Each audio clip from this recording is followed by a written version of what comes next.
Madam, आप सरकार से हैं? जी। तो हमें हटाने आई हैं? राजनीति समझिए, उन्हें मत छेड़िए।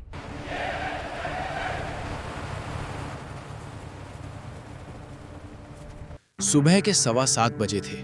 सूरज की हल्की किरणें तहसील कार्यालय की खिड़कियों से अंदर आ रही थीं, लेकिन उस कमरे के भीतर एक अजीब सा तनाव पसरा हुआ था। टेबल पर एक मोटी फाइल रखी थी, लाल रंग की पट्टी लगी हुई। ऊपर मोटे अक्षरों में लिखा था, वन भूमि अतिक्रमण तत्काल कार्यवाही। पूजा शर्मा, जिले की नई नई नियुक्त हुई तहसीलदार, उस फाइल को लगातार देख रही थी। उसने धीरे से फाइल खोली। अंदर सैकड़ों नाम, नक्शे, फोटो और एक सख्त आदेश, 3 दिनों के भीतर अवैध कब्जा हटाया जाए। उसने गहरी सांस ली। इतना आसान नहीं होगा, उसने खुद से कहा। अगले दिन पूजा सरकारी जीप में बैठकर मौके पर पहुंची।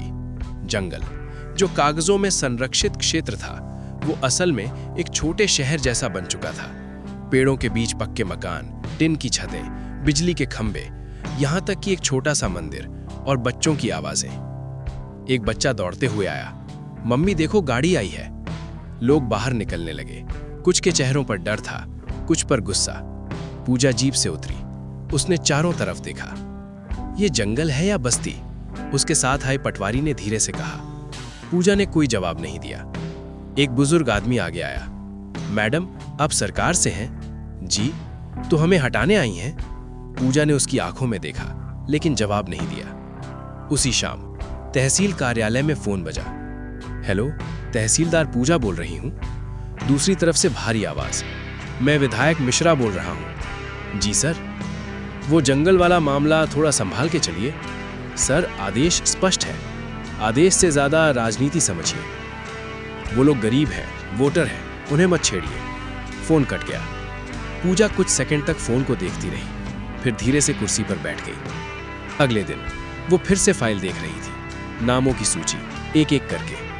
अचानक उसकी नजर एक नाम पर अटक गई, शिव कुमार शर्मा। उसका दिल एक पल के लिए रुक गया। ये तो चाचा का नाम है। उसने जल्दी से अगला पेज पलटा। अमित शर्मा, संदीप शर्मा, ये मेरे कजिन्स। कमरा अचानक छोटा लगने लगा। उसने कुर्सी से उठकर खिड़की के पास जाना चाहा, लेकिन कदम भारी हो गए। ये कैसे हो सकता है? शाम को उसका फोन फिर बजा। हाँ चाचा जी। दूसरी तरफ से आवाज आई, पूजा, हमें सब पता चल गया है। तू हमें उजाड़ देगी? चाचा जी, वो जमीन नहीं, हमारा घर है। तेरे पापा का नाम लेकर हमने सब बसाया है, और आज तू ही। आवाज भर्रा गई। खून का रिश्ता भूल गई क्या? पूजा की आंखों में आंसू आ गए, लेकिन उसने खुद को संभाला। मैं कुछ नहीं कर सकती चाचा जी, ये कानून है। फोन कट गया। रात, पूजा अपने कमरे में अकेली बैठी थी, फाइल सामने खुली हुई। उसने धीरे से फुसफुसाया, क्या मैं सच में सही कर रही हूं, या मैं अपने ही घर को तोड़ रही हूं? उसकी आंखों से एक आंसू गिरा सीधे उस फाइल पर। अगली सुबह ऑफिस में अफरा तफरी थी। मैडम, एक कर्मचारी दौड़ता हुआ आया। क्या हुआ? मैडम, पूरी बस्ती खाली हो रही है, लोगों को पहले से पता चल गया। पूजा चौंक गई। कैसे? उसने तुरंत स्टाफ की ओर देखा। एक चेहरा घबराया हुआ। क्लर्क राकेश, तुमने फाइल बाहर लीक की? राकेश ने नजरें झुका ली। मैडम, मजबूरी थी, वो मेरे रिश्तेदार है। पूजा ने कुछ नहीं कहा, बस एक बात समझ आ गई, अब ये सिर्फ केस नहीं, विश्वास का युद्ध है। तीसरे दिन सुबह जंगल के बाहर बुलडोजर खड़े थे। पुलिस फोर्स, मीडिया, भीड़। एक तरफ उसके परिवार के लोग, दूसरी तरफ पर्यावरण कार्यकर्ता।